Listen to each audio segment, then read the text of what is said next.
Hello everyone, welcome back to my channel Aparna Karmakar. আজকে আমাদের দীঘাতে থার্ড ডে আর আজকে লাস্ট ডে। সেম লুক আমি রিক্রিয়েট করেছি। এটা করে আমি কালকে গিয়েছিলাম উদয়পুর বিচে। আমাদের কিছু ভিডিও শর্ট নেওয়া বাকি আছে, কমপ্লিটলি মানে করতে পারিনি আমি সেদিনকে। তো ওর জন্য আজকে আবার রেডি হয়ে নিয়েছি আর এখন আমরা যাচ্ছি মোহনাতে। এখন বাজে সকাল 7টা। তো সকাল সকাল নাকি মোহনার দৃশ্যটা খুবই ভালো লাগে, তো চলো সেখানে যাওয়া যায়। আর হ্যাঁ, কিছু তো শর্ট ক্লিপিং নেবো, তাই সেম মুখে আরেকবার।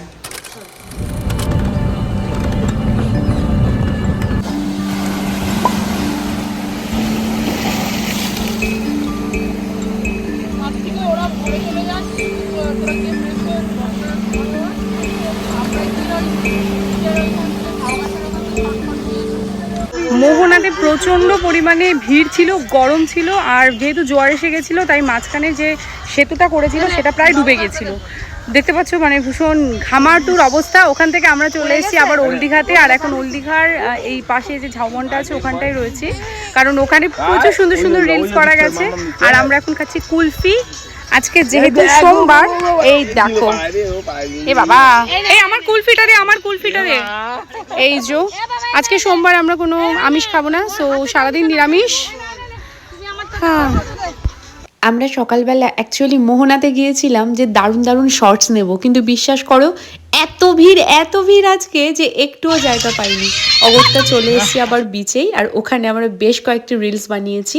আজকে ব্রেকফাস্ট ছিল রুটি, কলা আর মিষ্টি। আজকে যেহেতু সোমবার তাই আগেই শুনে নিয়েছো আমরা সারাদিন নিরামিষ খাবো। তো চলো খাওয়া দাওয়া করে ফাইনালি এবার সমুদ্রে একটু ঝাপুঝুপু করে আসি আমরা।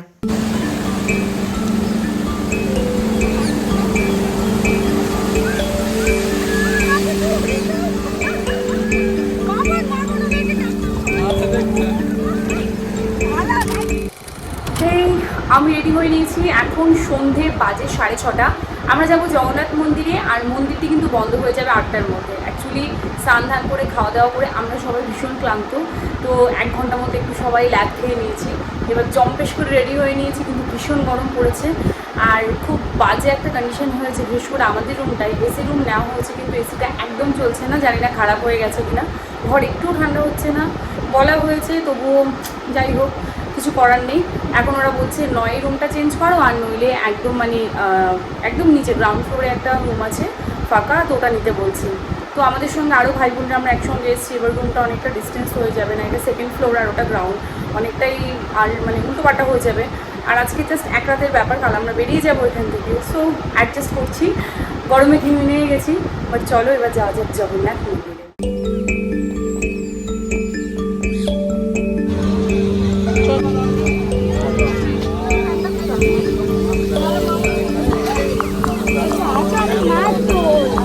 ফাইনালি চলে এসেছি আমরা দীঘার জগন্নাথ মন্দিরে। পুরীতে যখন গিয়েছিলাম মন্দিরে ঢোকার আগে এরকম পা ধুয়ে যেতে হতো, এখানেও কিন্তু সেই একই ব্যবস্থা করা হয়েছে। মনে হচ্ছে সেই ইকো পার্কে যেমন অনুকরণে সব কিছু অনুকরণ লাগছে, সন্ধ্যেবেলার ওটা ওরকমই হয়। আমাদেরও মনে হচ্ছে ইকো পার্কের মতোই ব্যাপার লাগছে, ভালো অবশ্যই লাগছে। একদমই ঠিক কথা শুনেছ। আমার সত্যি মনে হচ্ছে যেমন অনুকরণ করা হয় না কোনো একটা জিনিসকে, সেই রকমই। আর এইখানে এখনও পাথরের কাজ চলছে। মন্দিরটি ওপেন করা হয়েছে, দর্শনার্থীরা আমরা ভিড়ও করছি অবশ্য, কিন্তু এখনও বলবো যে মন্দিরটা সেইভাবে প্রচলিতও নয়। আর যেহেতু একদম নতুন, এখানে পুজো দেওয়ারও না কোনো ব্যবস্থা নেই, জানো তো। আমরা সবাই ভেবেছি আজকে মন্দিরে পুজো দেব, আর আজকে সোমবার সারাদিন নিরামিষেও খেয়েছি আমরা, কিন্তু এখানে পুজো দেওয়া যাচ্ছে না, সাধারণ দর্শনার্থীরা শুধু দর্শন করবে।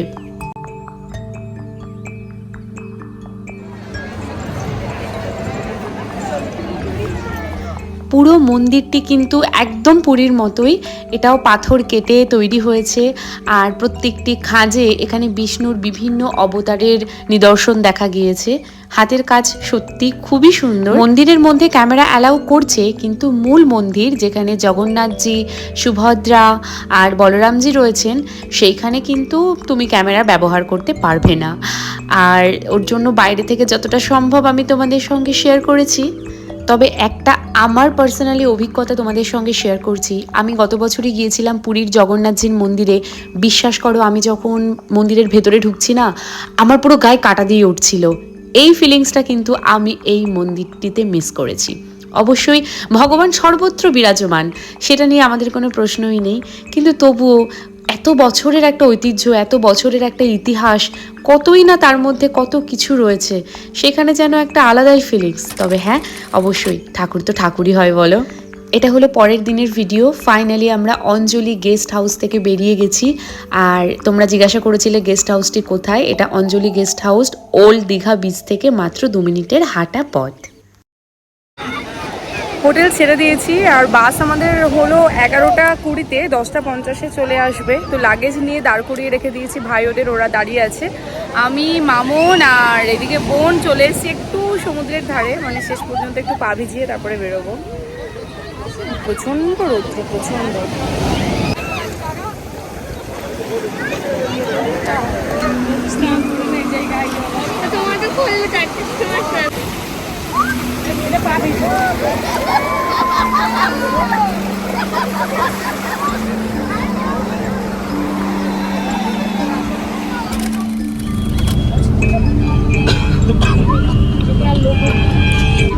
ফাইনালি বাসে উঠে গেছি। আমাদের 11:20 বাস ছাড়বে, এখন বাজে 11:17, আর একটুখানি পরে। আর বাইরে প্রচণ্ড রৌদ্র, প্রচণ্ড রৌদ্র বাইরে আছে। সিরিয়াসলি সবাই আমরা উঠে গেছি। দুপুরের খাবার টুকটাক মন্দির থেকে আমরা বার্গার পোস্ট সব নিয়ে নিয়েছি, পেস্ট্রি নিয়েছি, আলুর পরোটা নিয়েছি। এবার এগুলো নিয়ে এবার রওনা দিই বাড়ির উদ্দেশ্যে।